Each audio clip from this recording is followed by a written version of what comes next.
शेतकऱ्यांच्या मुद्द्यावर विरोधकांचा विधानसभेत आक्रमक होत सभात्याग। अध्यक्ष राहुल नार्वेकर यांनी शेतकऱ्यांच्या प्रश्नावर आपल्या दालनात बोलावली आज दुपारी बैठक।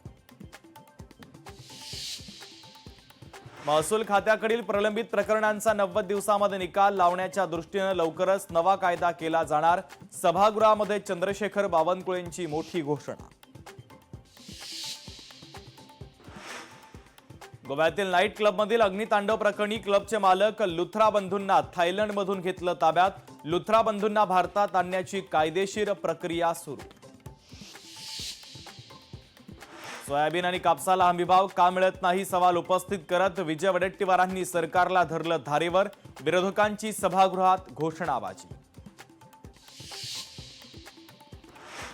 नाशिकमधील मुलं विक्री प्रकरणी महिलेनं बेकायदेशीर दत्तक पत्र बनवल्याचं समोर। 12 पैकी 3 ते 4 मुलांची विक्री केल्याचा संशय।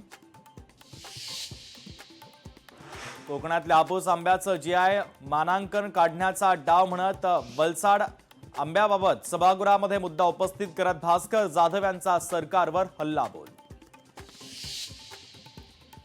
मला गुन्हा मान्य नाही न्यायालयाच्या प्रश्नावर राज ठाकरेंचं उत्तर। 2008 मधील आंदोलन प्रकरणी ठाणे सत्र न्यायालयातील सुनावणीला राज ठाकरे स्वतः होते हजर। सागरा प्राण तळमळला स्वातंत्र्यवीर विनायक दामोदर सावरकर यांनी लिहिलेल्या अमर काव्याला उद्या 116 वर्ष पूर्ण। त्यानिमित्तानं उद्या अंदमान निकोबारमध्ये आयोजित कार्यक्रमाला सरसंघचालक मोहन भागवत यांच्यासह अमित शहा देखील उपस्थित राहणार। सुलभ शौचालयामध्ये अनधिकृतरित्या थाटला संसार। रेरोड परिसरातील धक्कादायक प्रकार। रात्री शौचालयात बसून मद्यपान तर महिलांच्या सुरक्षेचा प्रश्न गंभीर।